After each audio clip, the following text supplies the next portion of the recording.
congratulating Parth Sharad Samachar for completing 4 years in this news arena, news space. I even congratulate my best wishes to Mr.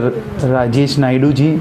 बहुत अच्छा काम कर रहे हैं, पूरा डेडिकेशन और ईमानदारी से आप इस पत्रकारिता का काम कर रहे हैं. एनीवेज पत्रकारिता ये इस लोकशाही का, डेमोक्रेसी का चौथा स्तंभ है. मैं चाहता हूँ कि ये 4 वर्ष नहीं, आगे आने वाले 40 वर्ष तक आप ऐसा ही अविरत अच्छा काम करते रहिए. मेरी तरफ से, मेरे पूरे परिवार की तरफ से आपको बहुत बहुत शुभकामनाएं. Thank you.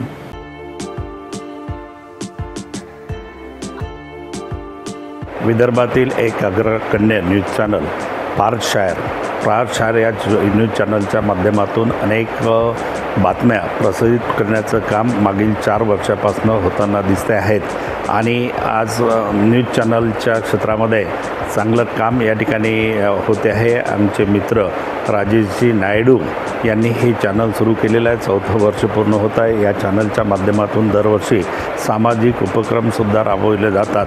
त्या सामाजिक उपक्रमामध्ये ज्यांनी चांगलं योगदान दिले, शिक्षण क्षेत्रामध्ये असो की आणखी कुठल्या क्षेत्रामध्ये असो, चांगलं जर योगदान दिलं असेल त्या संदर्भामध्ये विदर्भरत्न, विदर्भ गौरव तथा विदर्भ भूषण या पुरस्काराचं 2025 जाहीर केल्या जाणार आहेत. एक चांगला उपक्रम या चॅनलच्या माध्यमातून राबवला जात आहे. भविष्यामध्ये या चॅनलला मी खूप खूप शुभेच्छा देतो. आज दिनांक 29 मार्च यानी छत्रपति संभाजी महाराज की पुण्यतिथि के अवसर पर महाराष्ट्र के पूर्व मुख्यमंत्री और उप मुख्यमंत्री एकनाथ शिंदे ने छत्रपति संभाजी महाराज को अभिवादन किया. साथ ही इस दौरान पत्रकारों से बातचीत करते हुए उन्होंने घोषणा की है कि संभाजी महाराज की समाधि को एक तीर्थ स्थान के रूप में निर्माण किया जाएगा, जिसके लिए उन्होंने उप मुख्यमंत्री होते हुए ये बयान दिया है कि इस तीर्थ स्थान के निर्माण के लिए जितना भी धन और श्रम लगेगा उसके लिए सरकार पीछे नहीं हटेगी और इस स्थान को सुंदर तरीके से निर्माण किया जाएगा. दरअसल उनका कहना है कि छत्रपति संभाजी महाराज शौर्य और बलिदान के प्रतीक हैं, इसलिए लाखों लोगों को इनसे प्रेरणा लेनी चाहिए, जिससे समाज में संस्कार और देश प्रेम बढ़ता रहे. इसके साथ आगे बोलते हुए उन्होंने ये भी कहा कि सिर्फ यही नहीं, महाराष्ट्र के हर गढ़ किलों का संवर्धन और अतिक्रमण से मुक्त किया जाएगा, जिससे छत्रपति शिवाजी महाराज और महाराष्ट्र का इतिहास उज्जवल किया जा सके. पत्रकारों के सवालों का जवाब देते हुए उन्होंने किसान कर्ज माफी पर बयान दिया कि ये सरकार किसान के लिए बनी हुई है, इसलिए जो आश्वासन सरकार ने उन्हें दिया है वो जरूर पूरी की जाएगी. साथ ही लाडली बहन योजना के महिलाओं को कहे अनुसार जल्द ही 2100 रुपए का भुगतान किया जाएगा.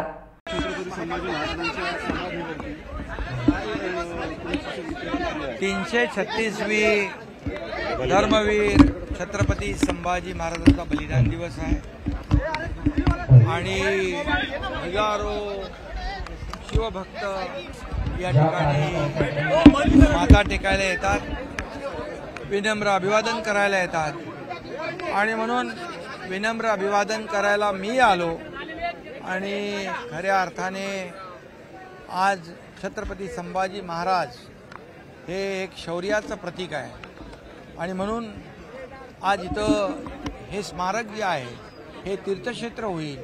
मी मुख्यमंत्री असताना जवळपास 350-400 कोटी रुपयाची तरतूद केली आणि वडू तुळापूर एक छत्रपती संभाजी महाराजांच्या शौर्याला साजेस या ठिकाणी तीर्थक्षेत्र होईल, तीर्थस्थळ होईल. हजारो लाखो लोक इथे येतील, प्रेरणा ऊर्जा घेऊन जातील, याचं पावित्र्य राखलं जाईल आणि म्हणून या ठिकाणी जे काही लागेल सरकार कुठेही मागे पडणार नाही. शेवटी हा आमचा अभिमान आहे, हा मान आहे, शान आहे आणि म्हणून छत्रपती शिवाजी महाराजांच्या आदर्शावर हे रयतेचं राज्य, सर्वसामान्यांचं राज्य म्हणून आम्ही कारभार करतोय. मी जेव्हा मुख्यमंत्री होतो तेव्हाही देवेंद्रजी, अजितदादा आम्ही टीम म्हणून काम करत होतो. आता देवेंद्रजी, मी आणि अजितदादा आम्ही टीम म्हणून काम करतोय. लोकाभिमुख कल्याणकारी योजना आणि या राज्याला पुढे नेण्याचं काम आणि म्हणून गडकोट किल्ले जे आहे या गडकोट किल्ल्यांचं संवर्धन करणं, छत्रपती शिवाजी महाराजांचा इतिहास जपणं, जोपासणं आणि त्याचं संवर्धन करणं हे आमचं काम आहे आणि म्हणून गडांवर देखील जी काय अतिक्रमण आहे, गड देखील पावित्र्य झाला पाहिजे, त्याचं अतिक्रमण मुक्त झाला पाहिजे, ही तमाम शिवभक्तांची भावना आहे, तीच माझी भावना आहे. आणि छत्रपती संभाजी महाराजांचे हालाल केले, अनन्वित छळ केला औरंग्याने, त्यामध्ये औरंग्याचं कौर्य आणि छत्रपती संभाजी महाराजांचं शौर्य आपण पाहिलेलं आहे. तमाम शंभू राजांच्या भक्तांची, शिवभक्तांची जी खरंच हा औरंग्या या महाराष्ट्राला लागलेला कलंक आहे आणि त्याचं उदात्तीकरण करणारे देखील कलंक आहे. आणि म्हणून जी भावना, जी मागणी, जे एक तळमळ ज्या लोकांच्या मनात भावना त्याच आहेत, त्या आमच्याही भावना त्याच आहेत. भाई, एक आणखी महत्त्वाची माहिती सकाळपासून येते. काल अजित पवार बारामतीत बोलताना असं म्हटले की यावेळेस काही शेतकऱ्यांची कर्जमाफी करता येणार नाही, शेतकऱ्यांनी 31 तारखेच्या आत कर्ज भरून टाकावे. तुम्ही मुख्यमंत्री असताना आणि निवडणुकीचा विधानसभेचा प्रचार सुरू असताना तुम्ही संपूर्ण शेतकरी कर्जमाफीचा वायदा केला होता. शेतकऱ्यांच्या पाठीशी उभं राहणारं आमचं सरकार आहे. मी मुख्यमंत्री असताना 16,000 कोटी रुपये अवकाळी, अतिवृष्टी, गारपीटचे 16,000 कोटी रुपये 2.5 वर्षात दिले. 45,000 कोटी रुपये टोटल त्यांना जोडधंदे, त्यांना मदत, 12,000 रुपये शेतकरी सन्मान योजना, 1 रुपया पीक विमा योजना, हे आपल्याला सगळ्यांना माहीत आहे. त्याच्यामध्ये मी जात नाही. आम्ही जे बोललोय, जे आश्वासन दिलेलं आहे, जो जाहीरनामा आमचा प्रसिद्ध झालेला आहे, या जाहीरनाम्यातला प्रत्येक आश्वासन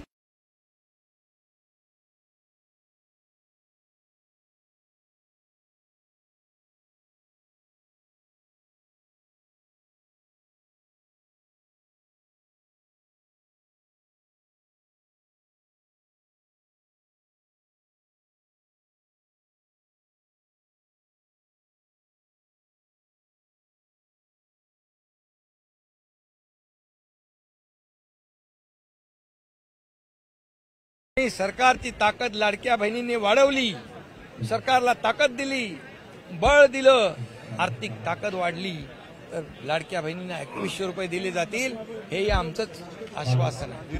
त्यामुळे विरोधकांना काय, विरोधकांनी सुधारावं. महाराष्ट्रातल्या जनतेने त्यांना विरोधी पक्षनेता बनण्या इतकं पण संख्याबळ नाही दिलं. लँडस्लाईड मॅन्डेट दिलं आम्हाला. पूर्ण दैदिप्यमान असा विजय मिळालेला आहे. आणि म्हणून आम्ही जे बोललो ते बोललो. प्रिंटिंग मिस्टेक झाली असं म्हणणारं आमचं सरकार नाही. बाकी राज्याचं बघा, काँग्रेसने कुठे कुठे आश्वासनं दिली आणि कुठं कुठं हरताळ फासला. म्हणून जे आम्ही बोललोय ते करणार, बोलून करणार सरकार आहे, शब्द देऊन पाळणार सरकार. थापाडे म्हणतात की शेतकऱ्यांना आधी थापा मारल्या कर्जमाफीच्या आणि आता करता येणार. अरे बाबा, ते थापाडे सगळ्यात मोठे थापाडे ते आहेत. त्यांच्या काळात वीज बिल माफ केलं होतं आणि लगेच सरकार आल्यावर लगेच बिलं पाठवली. थापाडे कोण? आम्ही का ते? त्यामुळे एकच मी सांगतो, आम्ही जे शब्द दिलेला आहे ते आम्ही बघा. शेवटी राज्याची आर्थिक परिस्थिती जी आहे, सगळं चाललं पाहिजे, विकासही झाला पाहिजे, कल्याणकारी योजनाही चालू राहिल्या पाहिजे, लोकांचा पगारही झाला पाहिजे, सगळं चाललं पाहिजे. ही कसरत करत करत हे राज्य महाराष्ट्र राज्य हे मजबूत आहे.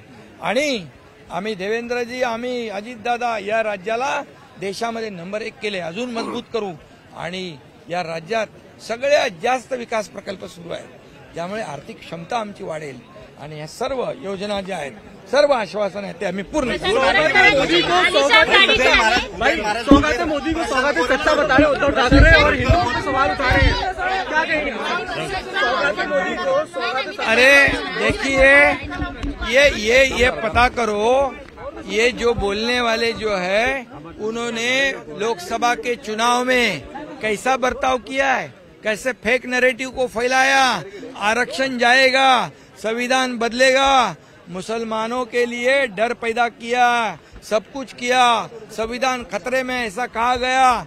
लेकिन वही लोग आज बोल रहे कि मोदी जी के ऊपर आरोप लगा रहे. मोदी जी ने आज तक 35 करोड़ लोगों को दारिद्र्य रेखा के ऊपर लिया. 80 करोड़ लोगों को, जनता को मुफ्त में राशन देते. ये लखपति दीदी योजना है, ड्रोन दीदी योजना है, जनधन योजना है. क्या उसमें सिर्फ हिंदू है? इसमें मुसलमान नहीं है, क्रिश्चियन नहीं है, सभी लोग हैं. कोई भेदभाव नहीं है. जितनी योजनाएं हैं वो सभी योजनाएं सभी समाज के, सभी धर्म के लोगों को मिलती है. ये तो पेट में उनको दर्द हो रहा है, ये पेट उनका लोकसभा से दर्द होने लगा है, गड़बड़ हो गई है. उनको जमाल घोटा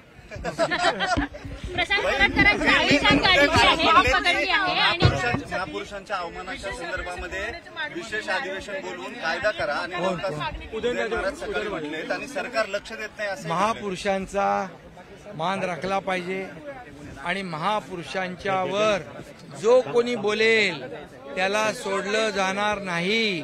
त्यासाठी आवश्यकता असेल तर कडक कारवाई आणि कडक कायदे केले जातील. ठीक आहे, चला जाऊ दे.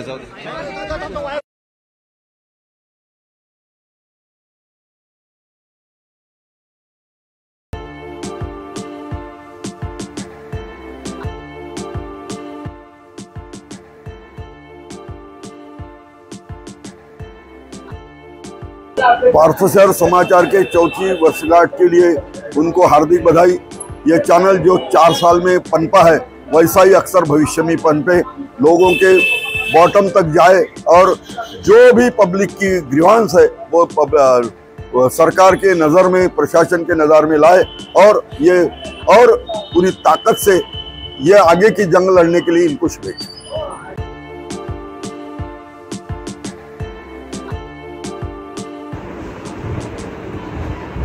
चंद्रपूर येथील पार्थशहर समाचार या हिंदी न्यूज चॅनलचं चौथा वर्धापन दिन 16 मार्च या दिवशी होत आहे आणि या वर्धापन दिनानिमित्त संपूर्ण पार्थशहर समाचारच्या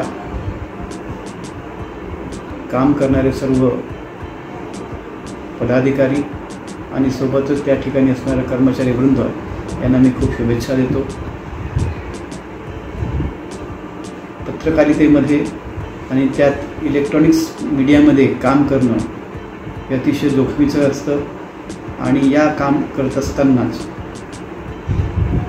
जे खरं वृत्त हे समाजापर्यंत पोहोचवायचं असतं त्याचे विश्लेषण करून त्या बातमीचं मुख्य सार लोकांपर्यंत पोहोचविणे हे काम अतिशय व्यवस्थितपणे पार्थशहर समाचार करीत आलेला आहे। मी गेले 3-4 वर्षापासून या पार्थशहर समाचारचं नियमित आपण पाहत असतो की एक ग्राहक म्हणा किंवा एक प्रेक्षक म्हणा, मी हे ते पाहत असतो आणि अशा या पार्थशहर समाचारचं पुढे येणाऱ्या दिवसात भरभराटीचे राहो आणि त्यासोबतच त्यांचं वृद्धिंगत दरवर्षी होत राहावं अशी शुभेच्छा मी या ठिकाणी व्यक्त करतो आणि पुन्हा एकदा पार्थशहर समाचारचं अभिनंदन करून त्यांना चौथ्या वर्धापन दिनाच्या शुभेच्छा देतो।